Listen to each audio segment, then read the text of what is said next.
Hey, Steve, AD Police, open up.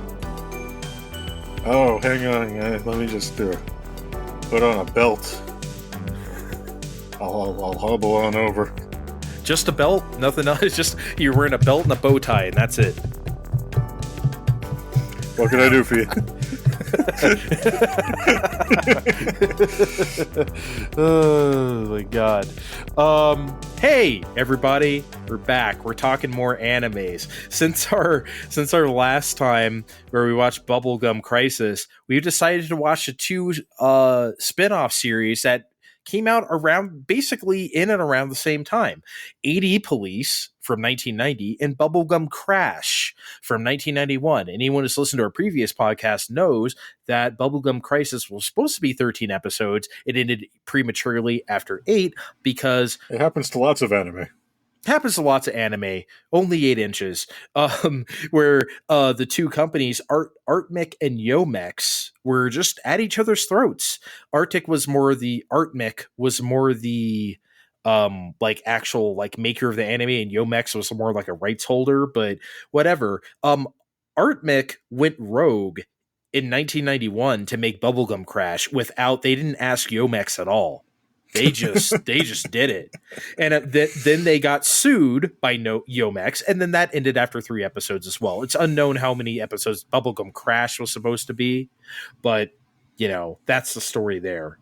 But AD Police ran concurrently with Bubblegum Crisis, and that got shut down the same time Bubblegum Crisis did. So that was the first big spat, and then Bubblegum Crash, that was the second big spat. But we want to talk about AD Police first, honestly, because Steve, holy shit, Andre, holy shit, man, god damn, AD Police.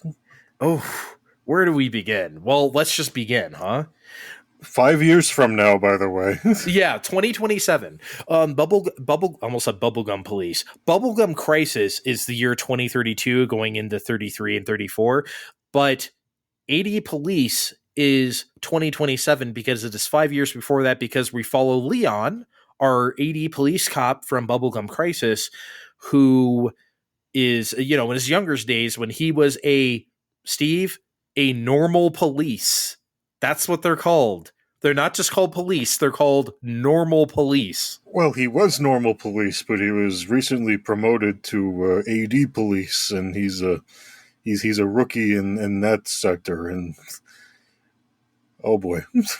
Okay, let's just start with this opening scene, man.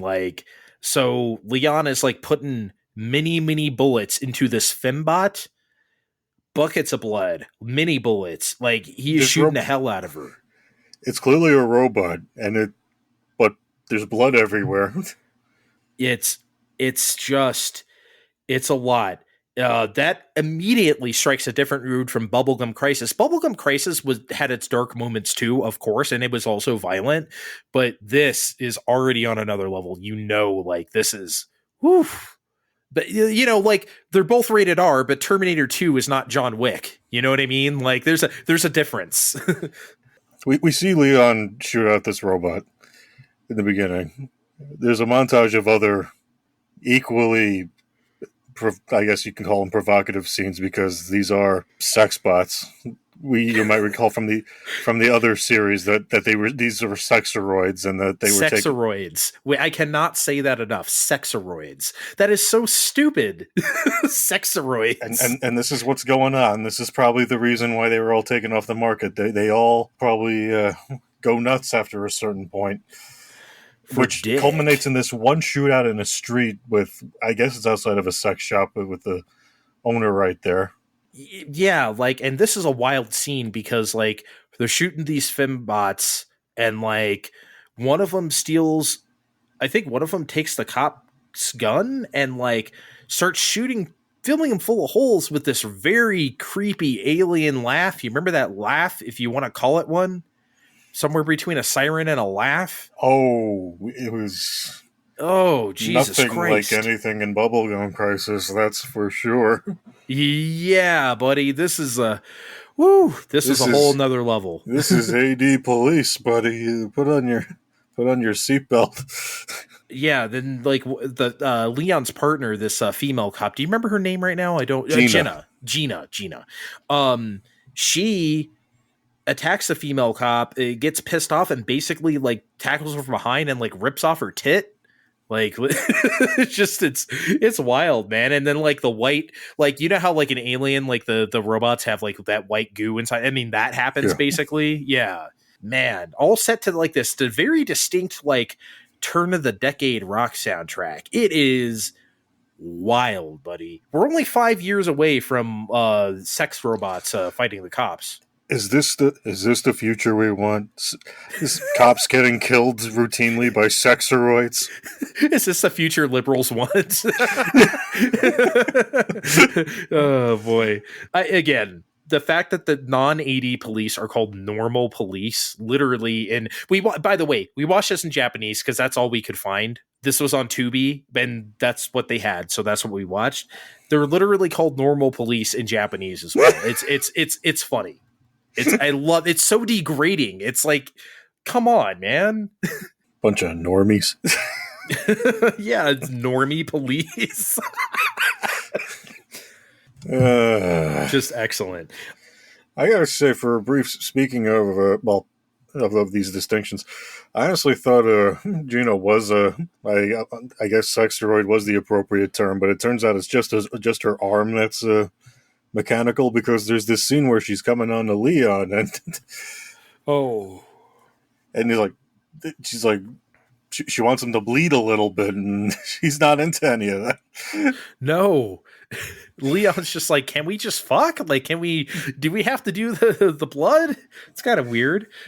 But then like later on, she's like, why did you turn me down earlier? And he's like, no reason.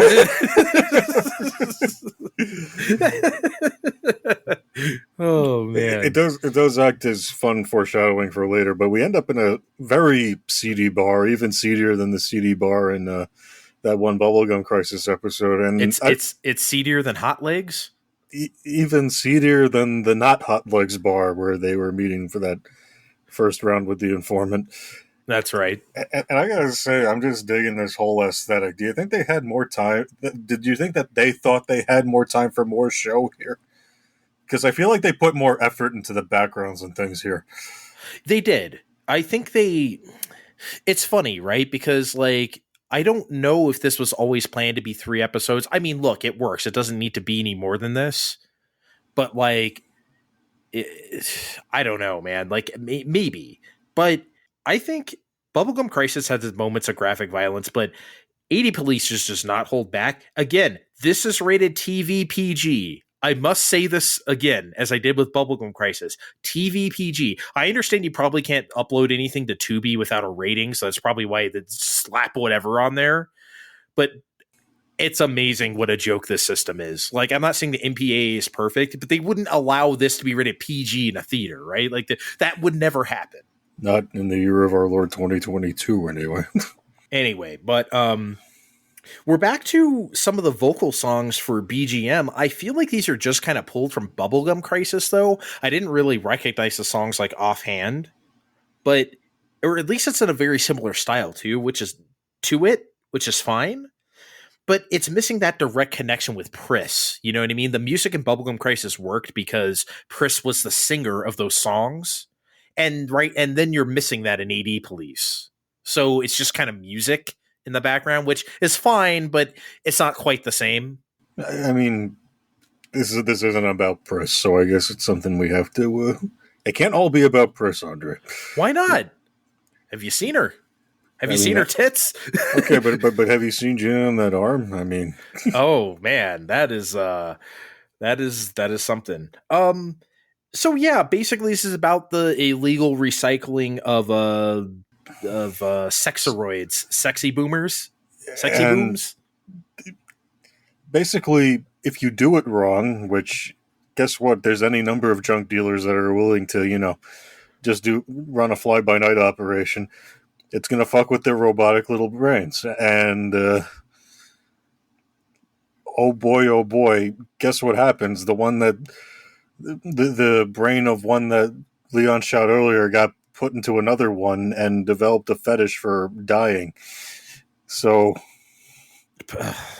So like basically what happens is she finds Leon, this fembot, and then like he's putting a bunch of bullets to her, like, before, kill me, shoot me, make me feel, something, sexually is what's happening, and he's shooting her, and he's out of bullets, and like it's just so it's very I've never seen anything so violently sexual in my life. It's so wild, man. It is insane. She takes off her bra at some point for some reason while she's getting shot up. Don't know why, just because it's time to show my tits. It's because it's hot for her. She she kills men that can't satisfy her, and what's satisfying her to her right now is being killed. so fucked up, man. And And then then I and then Gina steps in and makes it a threesome and ends it. she just comes right in, puts a bullet right through her head, and that's the end of it. Very artistically, right? By the way, they do that like white blown out shot in the background, and the bullet goes and it has that blood spray. It's very cool looking. Yeah, man. 80 police ain't fucking around. Like, yo, this is like some CD cop bullshit that that's always the most interesting stuff of cyberpunk, isn't it? Like you don't want to see, you see all the glitz and glamour and stuff, but you want to see the dirty stuff too. That's like really where the interesting stuff lies. And you get to see that in Bubblegum Crisis. Don't get me wrong. You get to see that in Blade Runner. You get to see that in anything else that this is inspired by or has been inspired by. But 80 Police, man, this is the grittiest of the grit. Like oof. It's here. It's great stuff, though. So, I hesitate here because episode 2 here of AD Police may be one of the most wild things I've ever watched. I'm not exaggerating. Like, Steve, I don't know how you feel, but I think it's best if we just start from the beginning. So I'm sorry I'm going to bogart a lot of this, but I just can't believe what we watched. So we start out. Shots of like an alley cat and like a drunk sleeping on a bench, whatever, as like someone who looks like Poison from Final Fight or Roxy, take your pick, gets on the subway that looks like it's from Final Fight to be chased by who we'll call Cyber Lady for now, because she was wearing those like glasses things. Pretty much. Yeah. And she captures Poison or Roxy, and she's like, how much? She says this in English, by the way. How much? Gives her amount. How old? Also says this in English. Oh, about 14. Stab. Stabs her right through the abdomen. Very, very graphically. Like, ooh, this series is brutal, man. What did you think was going on, like, at that point? Did you have any inkling, like, or were you just like, yo, this is fucked up? Well, I think the episode title, because these all had title cards, had something. All these episodes had title cards. Briefly had something involving Ripper in there. So I was thinking a Jack the Ripper situation where we're hunting prostitutes. At least I was thinking we were going for that angle, and oh boy, kind of, just kind of. So this subway has a name, Steve. It's the Paradise Loop. Paradise Loop. There's a funny thing about this subway, Andre. What is it, Steve? It's not supposed to be in operation, but it's still drawing power from somewhere. So it just draws attention from all the, no goodniks around Mega Tokyo. Every beat 'em up thug you've ever seen in a video game is on these subways, right? Like, all of them are here. Everyone is here. Yeah, it's just unbelievable. Yeah, it's kind of chilling. Yeah, like every android punk thug you can think of is like, it's awesome, but it's also truly kind of frightening. Imagine being on there. Holy shit. So enters what's her name? Iris, our character of the day. Yeah, she's a normal police. She's just a normal police. She's not an AD police. She's just a normie police. That Leon remembers from from when he was, one of the little guys. And, she's dealing with some eye irritation. Which brings us to our main plot. Why don't you get a cybernetic eggplant? Everyone's doing it these days. And we go to the cybernetic implant. The Cybernetic Bank of Tokyo. Yeah, that was the. Yeah, I wrote that down just because I couldn't believe that's what it was called. Yeah, you know that Twitter account, Cyber Word. Yeah, Cyber Every Word. Yeah, Cyber Every Word. That's what this is. I love that account. It's my favorite. Next to JAV titles, rest in peace. But 80 Police leans a lot more in heavily on that aspect of cyberpunk, like the body modification. Are you really human if you do this and that? Because that's kind of her like hang up about it. Oh, I don't want to get an eye. Will I still be a person? You know what I mean? Bubblegum Crisis doesn't have any of that. So, like, which is fine. It doesn't have to have that. But well, it's clear that Gina's arm is making her act kooky in a way. Well, or at least I hope it's Gina's arm.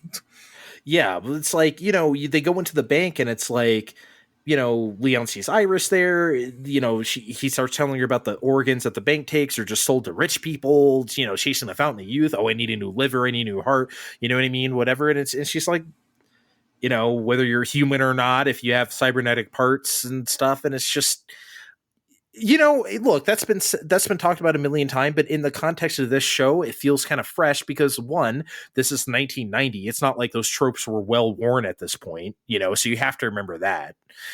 And number two, it makes it has a bit of world building of which like 80 Police doesn't really have. You're just basically going off of what you know from Bubblegum Crisis. And if you've never watched that, then it's just a cop show in the future, And number three, do we want to just get into what the heck they're building up to with this? Okay. Let's establish Cyber Lady, though. Cyber Lady, who we briefly hear a small spat in the office of, is Carolyn Evers. She's a business lady who climbed to the top of a cereal empire. We'll just call it Cyber Kellogg's.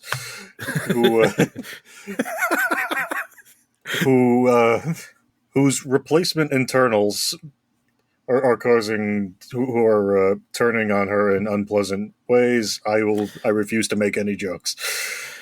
She had Cyber Lady, aka Caroline Evers, had all her female parts removed. But before I tell you that, begins first. We have to see the worst masturbation scene of all time, or at least the scariest.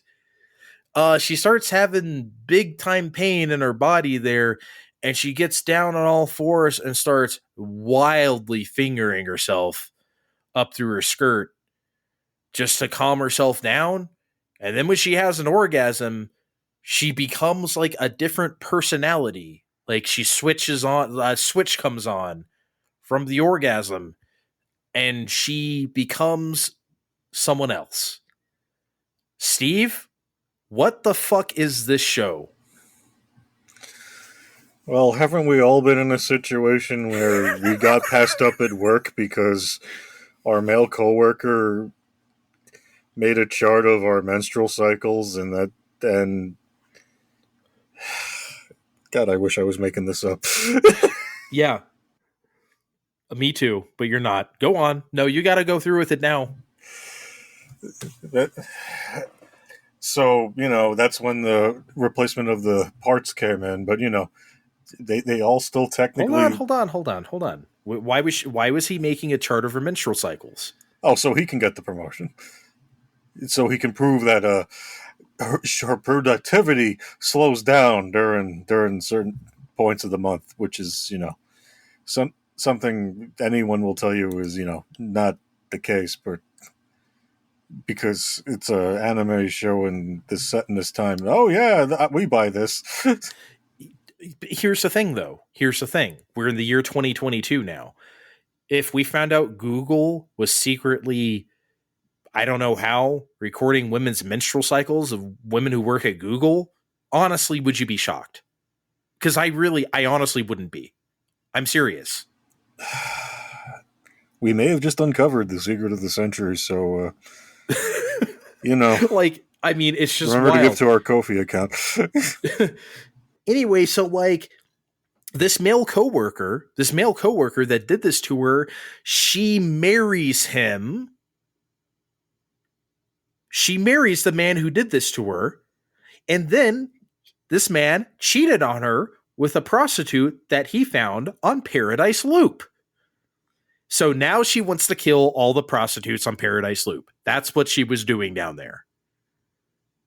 Because he said to her, in her own words, real women are better after all. Yo, man.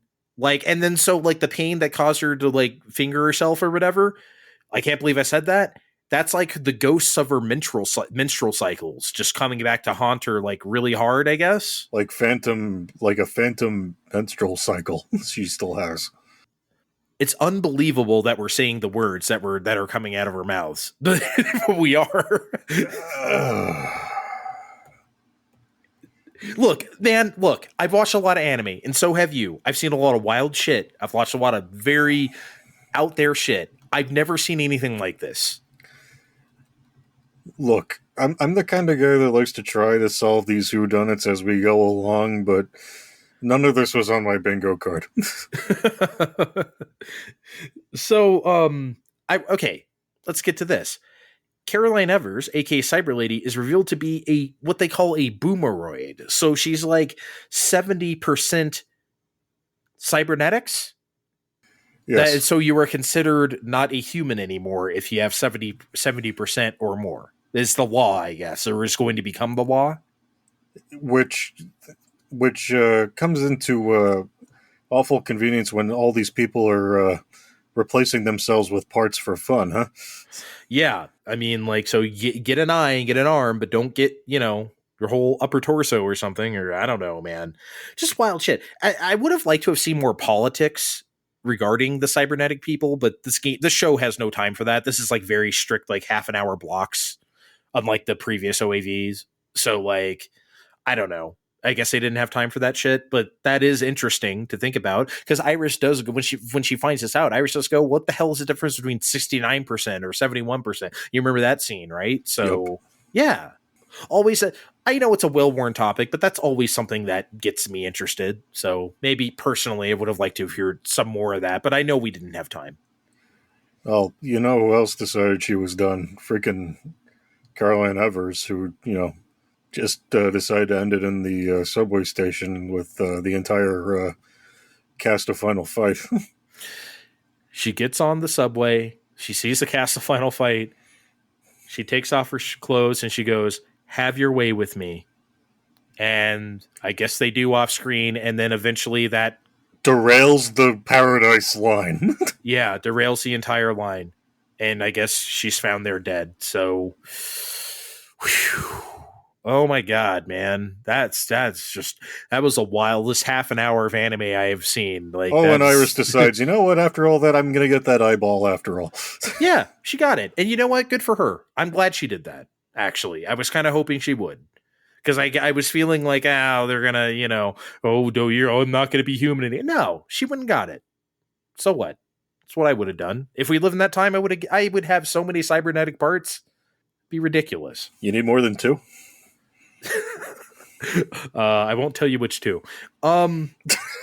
Okay, so third and final episode though. Not as wild as that, but it's pretty wild. It's still pretty wild.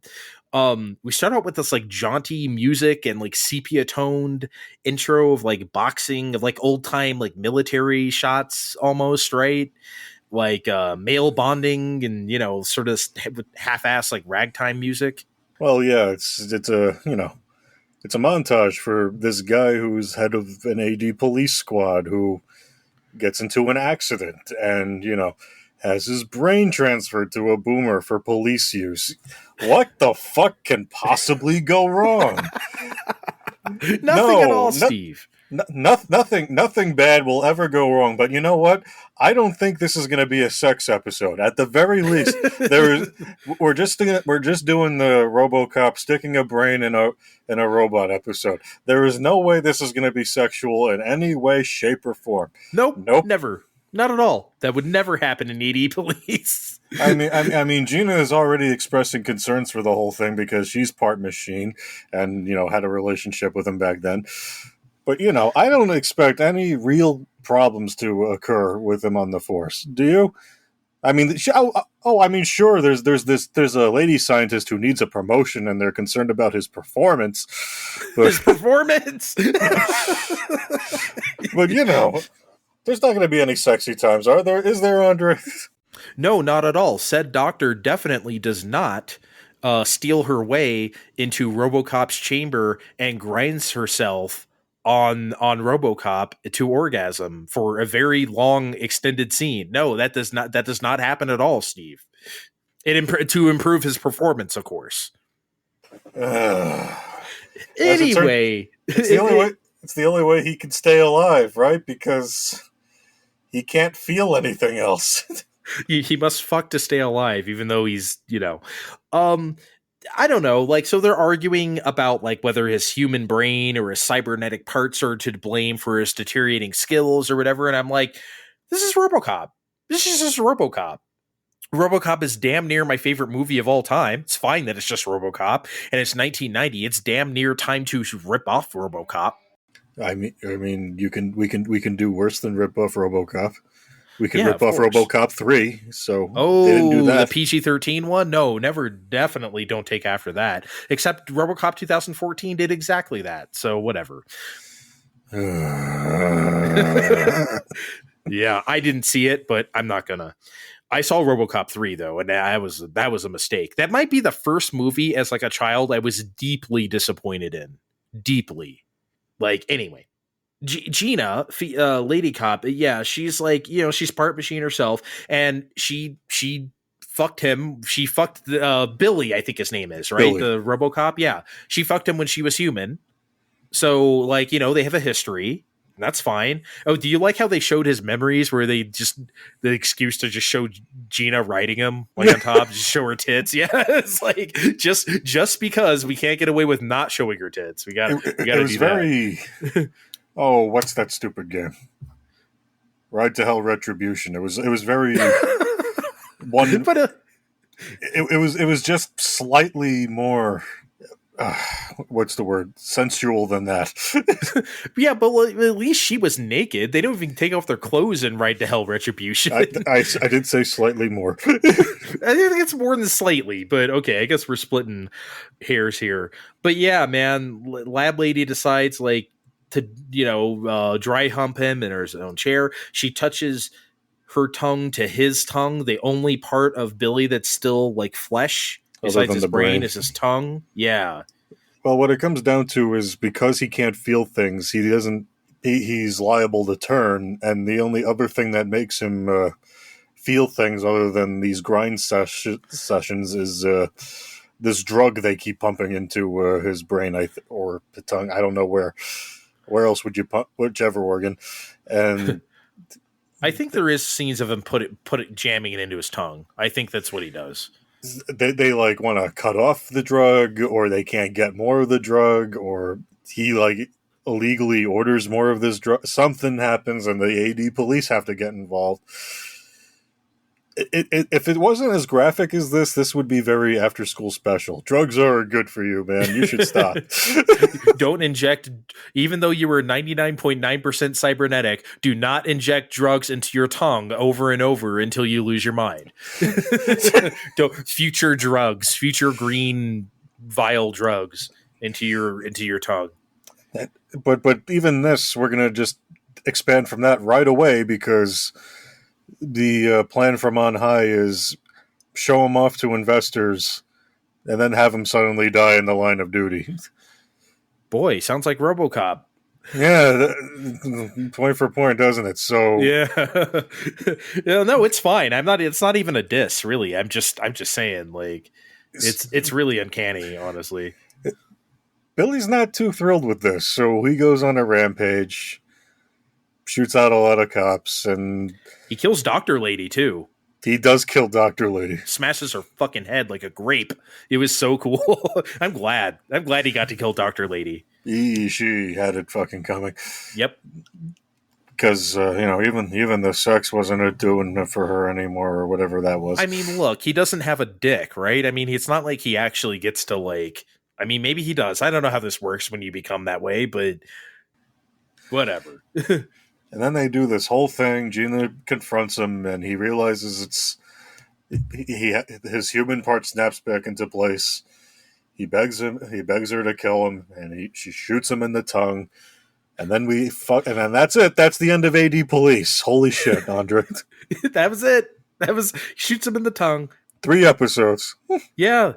Look, man, this is great. I know, like, we've been like kind of not making fun of it, but like joking a lot about it here and there. This is fucking fantastic. AD Police. I would recommend this. I would recommend this over Bubblegum Crisis. If you were just going to watch like a cyberpunk anime, like that is short, a few episodes, and you just want like get in and out of there and watch something cool, AD Police. Seriously. No, AD Police is fucking wonderful. It's absolutely necessary viewing, but I gotta say, remember, this is about as different of a spin-off from the original as you can get, though. Remember fucking Baywatch Nights, where you had David Hasselhoff and no one else from the show going, like, trying to solve mysteries and some shit? This is about as related to the source material as that was to that. That is weird. I forgot about Baywatch Nights, but thank you for bringing it back to my brain. My God. And it was like a nighttime show too. Didn't they like air it at like, it wasn't Baywatch. It was like an afternoon, like syndicated show.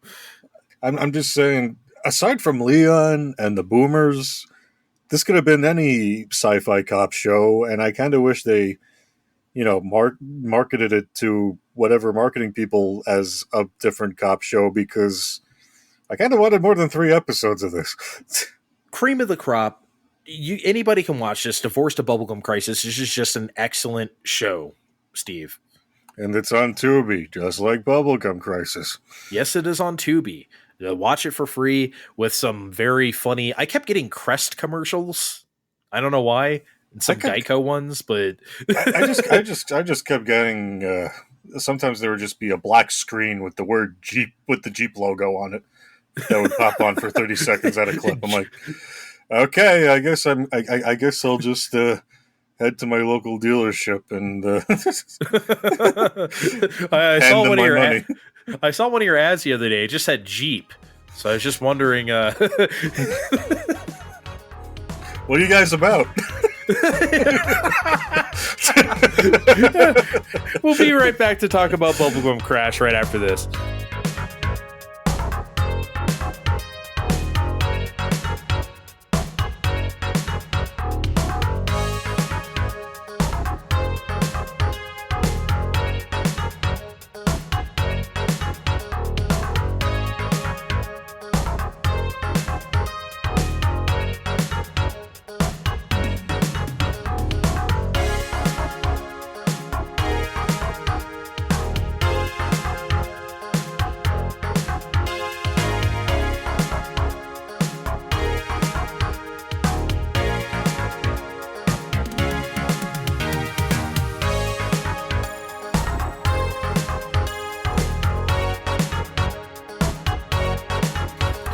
All right, everybody. It is time to talk Bubblegum Crash. Oh no. Sorry, did I give too much away already? Some might say Bubblegum Crash is the real Bubblegum Crisis. Oh, well, buddy, man. I'll just put it this way. I'm glad I watched AD Police first because nice cushion for what. By the way, about one more thing about AD Police. Hey, Ubisoft, like Division 3, forget about that. Just make AD Police. The Division, but AD Police. Come on. Please? Will anyone buy this but me? Maybe not, but I'll be happy. All right, thank you. Thank you for listening. Don't Steve's giving me the look right now like he's just like, are you done? Well, I haven't played any divisions yet, so I wouldn't even know what to expect from such an experience. Well, the next time it's $3 on PSN, definitely give it a shot. Better have 110 gigs free though, because Jesus Christ. Anyway, before watching Bubblegum Crash, what were your expectations here? Because, as we know, Bubblegum Crisis ended prematurely after 8 episodes. Neither of us felt that it felt incomplete or unfinished. It just was what it was, right? But there is one plot thread from Bubblegum Crisis that was kind of sticking in our heads when we started Bubblegum Crash. Well, you know me. If I was a guy that had to plan one of them Japanese cartoons a few episodes in advance, and I had the opportunity to do 3 more, I'd resolve the whole Largo shouting, well, not even shouting, more muttering, Sylvia Stingray, before he fell into the pit. And, maybe I'd be nice to the fans and, maybe reveal that she was a sexeroid, or whether they borrowed some weird DNA memory thing to make sexeroids, or literally anything that's close to this sort of thing that would make this make sense. Do we even touch this thread again? I guess we'll get into that as we go along, because it's something. Yeah, I don't know. That was the only thing that stuck in my head. It's like, I wonder if they'll address that. But okay, episode 1. So here's one thing. This Bubblegum Crash is very set up like a TV show in the sort of like the cheap way that's not exciting, because it has like a very set intro that they do every time. And it takes forever. I think they're just trying to eat up runtime. But there's like CG buildings, so that's kind of interesting, huh? They're like panning over these CG buildings, and then this lady narrator does something. Isn't that supposed to be Celia though? I have no idea. Is it sounded Celia? Sounded like her to me. I don't know. Why would she be saying that stuff though? Well, I don't know. I guess why not? Or at least her actor. I don't know. But this lady narrator actually explains why society made boomers. Like, this is the only thing that Bubblegum Crisis does not do. They called them boomers, the symbols of prosperity and like shit like that. So they're basically robots to help humankind to just take basic bitch jobs, essentially. It's what it's implying. Oh, gee, where have we experienced this sort of thing before? I have no idea. Look, I'm going to cut it some slack because it's 1991, okay? I always cut old anime some slack for being tropey, but like still. But it also took us 9 episodes to explain what a boomer is, other than these things that just kill people. They probably assumed we would assume this from the first time around, but it still helps to make the direct connection, to actually see them doing regular stuff instead of kill people. It took us 9 episodes to meet our first nice boomer. I don't want to call it 9 episodes because I don't want to put Crash in the same breath as Crisis. It took us 8 episodes of a completely separate series. And the introduction of a new series for us to see our first nice boomer. What's that nice boomer's name, Steve? Poor fucking Bogart. he's a doorman at a hotel. Shows me where my brain is after AD Police. A hotel. He's a doorman at the hotel. He's saying he's saying goodbye to the other employees leaving. Hey, let's get a drink. I cannot leave my established parameters. Oh, come on, lighten up, blah, blah, blah. Oh, come on. And I'm like, oh, man, Bogart's going to be a fun character. And then Bogart and his friend are immediately shot up by boomers, and 2 seconds later, I'm like, it would have been nice to hang out with a nice boomer for a while, but... Nope, only killing ones. So if anyone remembers us talking about Black Cop from Bubblegum Crisis, he is no longer here, not no longer. I know this is before. I guess this is before he became police chief, because Bush Sr.? George Bush Sr. is here? It's clearly George H.W. Bush. No real explanation as to where Black Cop went. Just some guy that's here to he may be looking for a pension. He's a penny pincher. He's like, he's a guy like, okay, we need to use less of the big fancy equipment. You mean you just want us to use handguns to fight these giant ass robots? I'm like, okay, maybe this is a thing where it turns out he's a boomer in cahoots and he's trying to cripple the AD police. No, spoiler alert, he never comes back again. Nope, never see him again. We don't see Black Cop either. No, he never shows up. But this, right after that scene, there's an establishing shot of a building that says piss in big blue letters. It just says piss. And then we go inside and we see Leon and and his friend Daly, his partner, eating inside. So we can only assume they're eating at the Piss Cafe.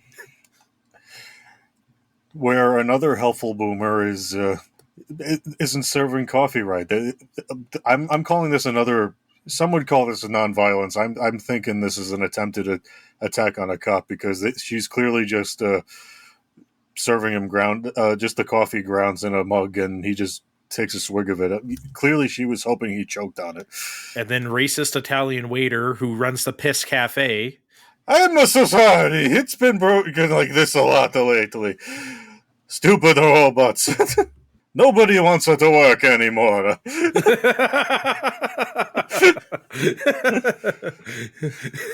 Oh, man. Pretty... Like that is the running theme of this episode. Wouldn't you expect that kind of service at the Piss Cafe, though, for them to cheap out on boomers? I mean, yes, but I mean that they're all here to do all the jobs we don't want to do. It feels a little too close to what we're dealing with right now. Yep. And then there's like some throwaway line from Daly where he's like, yeah, like, they're talking about the quality of like stuff going down. And he's like, that reminds me, I recently ate a hot dog that had a spoon in it. And I was like, what? What the fuck's, what did you just say?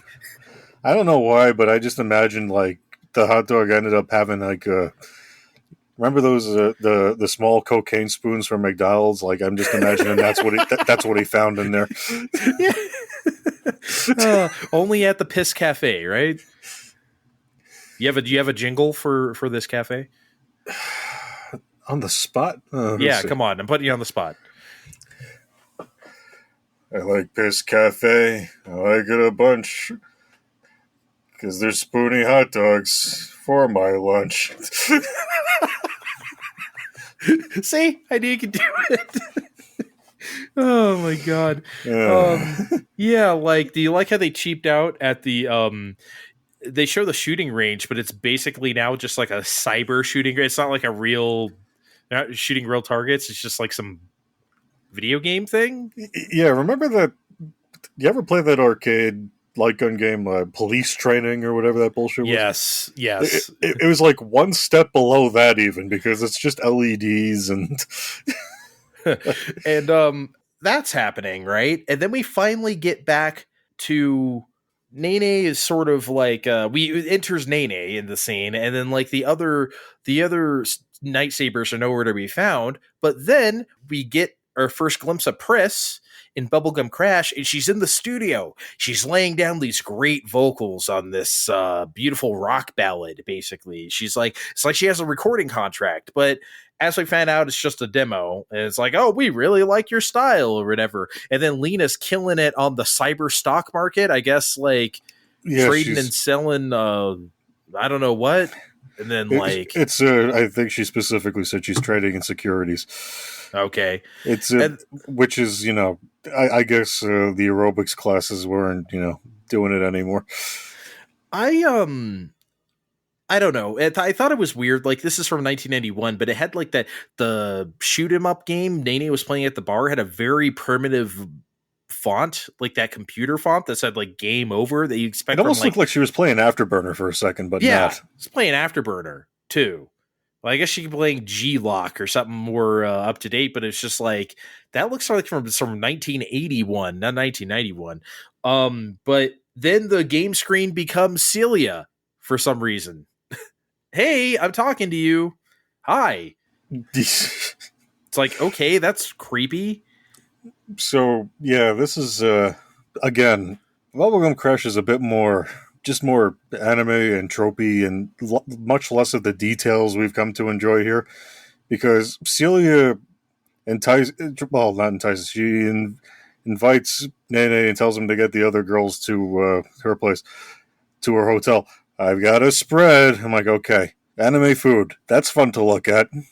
Anime food was not fun to look at. Yeah, a lot of the scenes here just feel kind of nothing really cool has happened, except the only thing I found amusing so far is the building that said piss. Really, so like I didn't. Okay, but what about the boomer newscaster? Oh, oh, you mean Max Headroom? that they just completely ripped off. I don't know how they got away with that. It's Max Headroom, folks. I mean, there's no mistaking it. Hey, you guys! There are boomers running down town.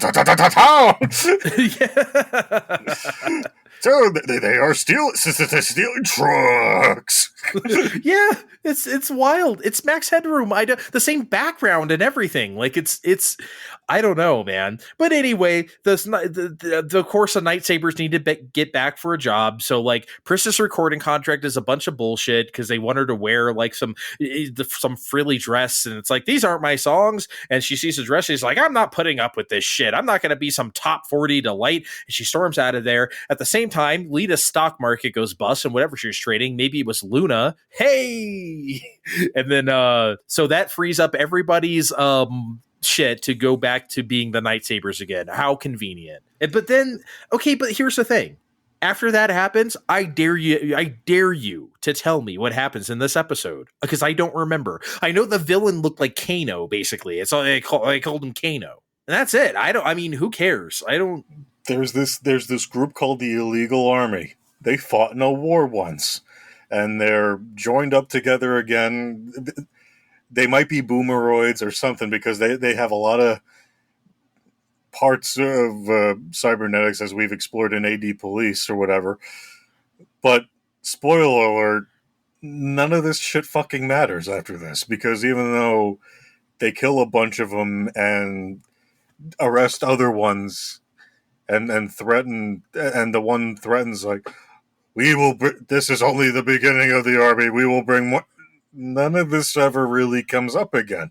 The only time I remember that army stuff is like when like Kano wakes up in bed, and then like all his soldier guys are also like naked and like getting out of bed. Do you remember that, like, really briefly? It's like, okay, yeah, that's weird. And then like Kano had like very funny voice acting, because remember he's like stealing whatever, and he's like, damn, a fake. And then the shutters close, and he's like, shit, it's a trap. It's like, okay, I mean, this sucks. So like, it was a very like underwhelming thing to watch, basically. So it's kind of like, is this really gonna be like anything good? Spoiler alert, it really wasn't. Quick music note though. Since I love the music from the first series so much, Bubblegum Crisis. Bubblegum Crash, as I've said, is from 1991. Perhaps they didn't want to break continuity, or perhaps Japan didn't really have that clean and obvious break in culture and sound as we did in 1991 in America. But the music here is still exactly the same as it was in Bubblegum Crisis, a sound which we would consider like pretty extremely 80s. But if you listen to 90s J-pop, it's just a natural evolution of the 80s. We didn't like, in the 90s, you spent the entire decade trying not to be the 80s. It was so uncool to be the 80s. But that wasn't the case here, it seems. It's just interesting to hear that cultural difference in the context of, what is now considerably old anime. But it's interesting to hear that, because, like, I get really interested in, like, the cusps of decades, like when one becomes another, and like the kind of the art becomes one as well on the spiritual sexual level. Also, the general BGM is also like very generic compared to like Crisis's. Just every piece of music in Crisis was top notch. This is just like light rock, jazz, even like during the fight scenes, which are kind of crappy anyway. It was like not that exciting of music. I don't know if, again, I know you don't really view these things the same as me, Steve, but like, no, this was clearly just to occupy otherwise silent spaces. So you did notice. I mean, after the first series, how could I not? I don't know. You always think that you don't notice this stuff, but I guess you do. Not as much as you do, Mister Music Degree. Oh, please, Mr. Music Degree. I'm sorry, Doctor Music Degree. Thank you. Just don't call me Pops. Yeah, I don't know, man. Not the same. That was such a big deal in the first series, and Bubblegum Crisis is not. Anyway, let's move on to episode 2, and then we move on. When we start episode 2, we realize it's going to have the exact same intro with the exact same boomers are here to help society, and the same animation, the same song too. They never repeated songs in Bubblegum Crisis. Bubblegum Crash doesn't give a fuck. I don't think they had the budget to give a fuck. Well, no, you can tell from the animation. It looks like a TV show. And hey, guess what? It's time to start resolving Celia's story. Remember that lingering plot thread? Well, instead of doing anything interesting like I suggested, let's rip off Astro Boy. Oh, man. And by the way, I fucking love Astro Boy, so you'd think, like, them going that way would be good for me. It was not. And hey, you know what? A little bit of Mega Man X. I think this is before Mega Man X, but, I think that Mega Man X is a little better. Well, Doctor who got killed by our new villain Yuri is definitely Dr. Light. I mean, for sure, right? Well, I'm just saying X because of the Doctor's dream was to make boomers that could live and peacefully coexist with humans. I mean, to be fair, this did exist before Mega Man X, but still, it's very tropey. You know what I mean? I mean, we canceled the first series for this. I'm sorry. What? No, I was just gonna say, like, Dr. Light was saying, "Oh, come on, Yuri, we both worked under Dr. Stingray. I just wanted to follow through with the research and data he left behind. Blah blah blah. Oh, Dr. Stingray, huh? Celia Stingray. This immediately cuts to a shot of a grave that says Dr. Stinglay. Oh, I thought I imagined that, but no, it said Stinglay. So just to show that he's known Celia since she was a little girl, but then Yuri comes in there and execution squads Dr. Light and everybody in there. So, and I'm sorry, I'm gonna have to do a rant here. Give me some space. Please take this. Okay, I was feeling this such from the first episode. But after that execution scene, it's very obvious. Bubblegum Crash tones the gore way, way, way down. In fact, there doesn't appear to be any gore at all. Outside of like the occasional cuss, this basically could be aired on TV. I don't know what caused him to do this, but this sucks. Big time. Don't position yourself as premium content as an OAV if you're not going to be that.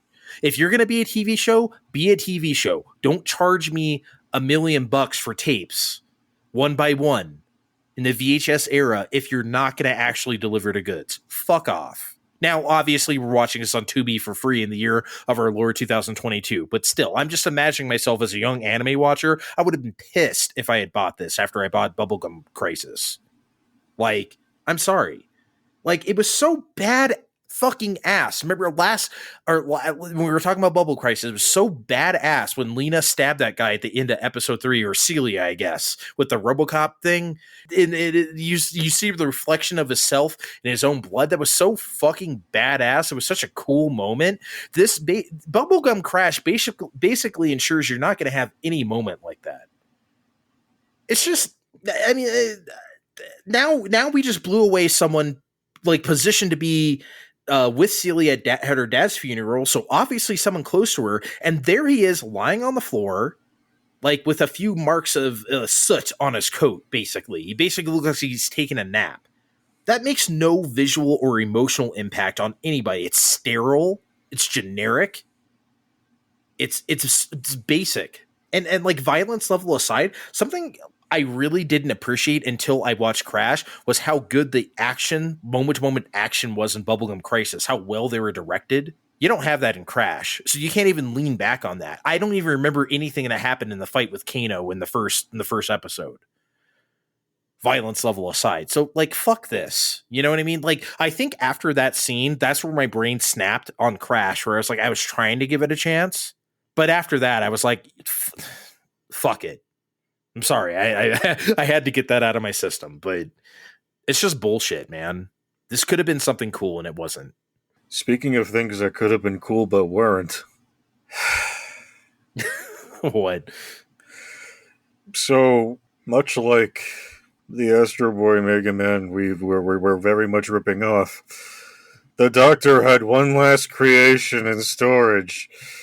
It's a robot that can think and grow and feel for itself, and it's been kidnapped by the guy, but it's escaped, and it would be very dangerous.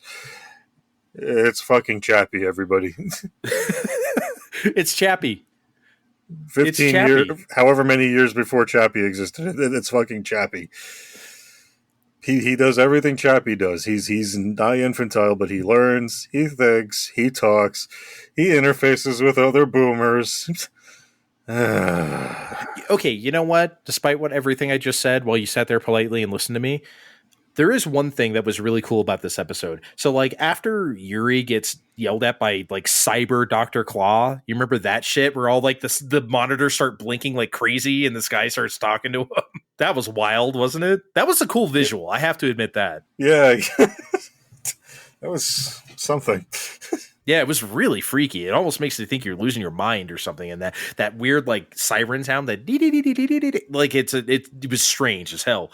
Anyway, after that, we actually do get a taste of the 90s here. It's like an outdoor party. And remember, there was like a big screen with like that obvious MC Hammer ripoff, like doing like a dance. And then it said like underneath, it said like, here comes the cyber funker. It was something straight out of a King of Fighters. It was wild. That was fun, right? Yeah. It had this like New Jack Swing fucking slapping song to like female vocals. You know, it was that was a time stamp of 1991. I tell you what. Yeah, but then there was that. Oh boy, what about that Geo City? Geo City. I mean, they built that up, but other than grazing past the bad guy, did it serve any real purpose? No, they just had golf down there and they were just establishing the world somewhere, which again, that's one thing Crash actually does do, where it's like, oh, we're golfing here because there's no space above ground. We have to do it all underground now. And then I thought, as I was writing these notes, Steve, Geo City, in the 90s, there's a very popular portal of websites called GeoCities. Sure was. You don't suppose? Oh, they had to. Right? I feel like that's too much of a coincidence. They had to. Yeah. Did you have a GeoCities? Because I did. I did not. Yeah, I had a GeoCities. I had 311 lyrics on there. That's what I did with my GeoCities. Anyway, so yeah, Anime Chappie. We keep dancing around this, but Anime Chappie has an objective, and he ends up buddying up with Chris, and this becomes a buddy cop episode where we have to learn our differences, overcome them, and get to the objective. Isn't that nice? I honestly don't even really want to talk about the rest of the action in this episode. I'm serious. If you got anything else to say about it, go ahead, but I don't. Basically, what I took away from this is that Pris doesn't like boomers, so there's like boomer racism for like 20 minutes while she follows around Adama, or maybe he's following around her. I don't remember, for whatever reason. And she's like, well, for a boomer, you sure are. It's like, okay, I get it. You've said that like 14 million times. Like, all you had to say was, boomers killed my friends, so I don't like them. That's it. I get it. Fine. They had to just keep saying it over and over and over again. It was like, enough. Even Adama's objective overall was to get to a mainframe so he can get footage of Dr. Wily shooting up the place. That was the objective. I feel like that's something he should have been able to pull up from anywhere.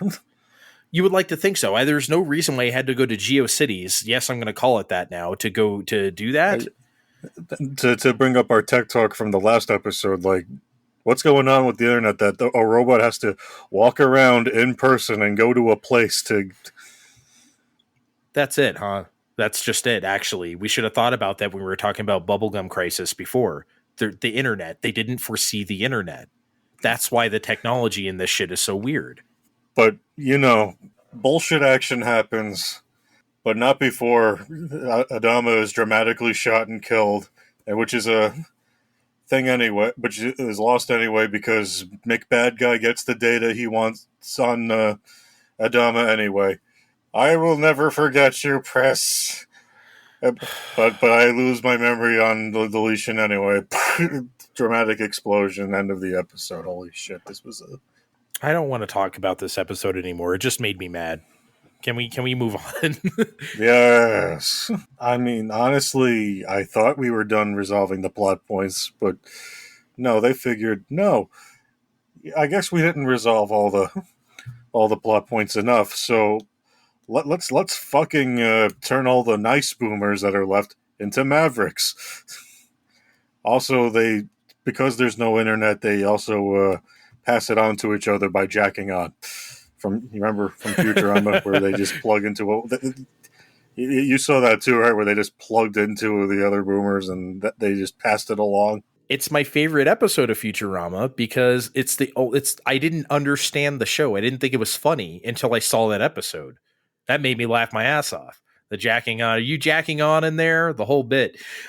Yeah, so the boomers get taken over and they literally say like the most like death to foolish mankind, all power to the boomer revolution. I'm not joking. That's literally the dialogue in the movie, which is pointless episode. Because if we, as you may recall from us talking about the old series, I feel like they've been doing a boomer revolution this whole fucking time. Yeah, but they didn't fuse into a Bido Empire like R-type shmup boss on the side of a building.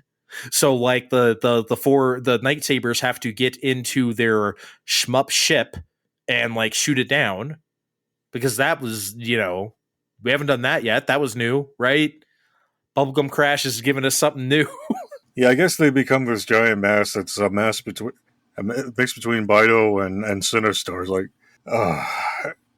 maybe it's the illegal army, kinda. They needed to weave them back in, sort of, but not really. They really didn't, because they never needed to establish him in the first place, because who gives a fuck about what Kano was doing in episode 1 anyway? Like, who gives a shit? I mean, I don't know. I didn't anyway. But, like, I like how, like, the illegal army stuff comes back, but then it's like, I think Pris was saying to Lena, it's like, it's so obvious, Lena. Everything's been leading up to today's situation. She may as well have just said, haven't you watched the first 2 episodes, dumbass? Like, come on, man. Haven't you been reading the papers as printed from our printing machine? Also, like, I just want to get to this now. Like, I guess Daly isn't gay anymore. I mean, he's barely in Bubblegum Crash, but he definitely doesn't have the same rapport or anything like before. It's just kind of like he just exists. There's no time for that. There's no time for gay. There's no time for plot because they're on this offshore lab because it's time to evacuate the people of Earth or whatever. I swear to God, an AI wrote most of this because Sinistar gloats, he gets blown up, replaced by the Bido. And then, they're in the lab, and it's being run by anime Hank Hill. He's selling bubblegum and bubblegum accessories. I tell you what. You really enjoyed this guy. we're totally posting this guy when the show airs, because holy fuck. I wish he had the accent, because, he did have a funny voice, though. He did have a funny voice, but... And then Largo's back. Big surprise. Oh, wait, but I thought he died. He fell off the cliff and exploded his body at the bottom of the whatever. But no. You mean he's still alive? He's joined by final episode boomers. And guess what? We have minutes to save Mega Tokyo. Hank Hill can't keep up with this bullshit either. Remember when there was an illegal army? I don't remember anymore either. Nope, I don't remember. They're gone. All hail the Boomer Revolution. Yeah, but like, okay, but like Celia finds like Mother Brain Largo or whatever, and then like Yeah, he's living in a fish tank. he's living in a fish tank, and then we find out what we've known since Bubblegum Crisis. Celia is some sort of like experimental boomer prime, right? I think they were trying to. Well, she was clearly a child once, so maybe they like gave her some kind of. She has like some kind of. I don't know, maybe something in her brain or something. Because I was thinking maybe it was like an Astro Boy thing where she replaced somebody. yeah, his son died, and remember that's why he made, yeah. They never say it, but it's all bullshit because we do the whole they do the whole spiritual sexual mind meld, and it's like, you can't beat me, Celia Stingray. We might as well become one and rule the universe together. No, I will never. and Yeah. you want to take one wild guess on why she doesn't? Oh, I'll just tell everybody it's anime, so it's the power of friendship. Largo melts into a pile of goo, and the bad boomers explode, and then Celia leaves for Germany, and then the other girls shake down Leon for lunch. Ha ha ha! Wasn't this a fun anime experience Nope. had by all? Nope, not really. Can't say that it was. Bring back the AD police. Yeah, please, God, bring back the sexeroids. At least, no, this show is too fucking sanitized for that. Can't have anything fun or cool like that. Jesus Christ. All right, fuck. As you can tell, Bubblegum Crash, not a total loss, I would say, but definitely not great. In one sentence, I would personally just say they focused on the wrong things with the wrong budget. You can have a cheap OAV. You just got to know what you're doing.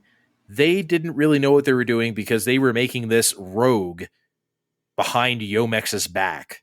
So, like, you're going to get what you're going to get. And then especially without the backing of them, this budget is going to suffer.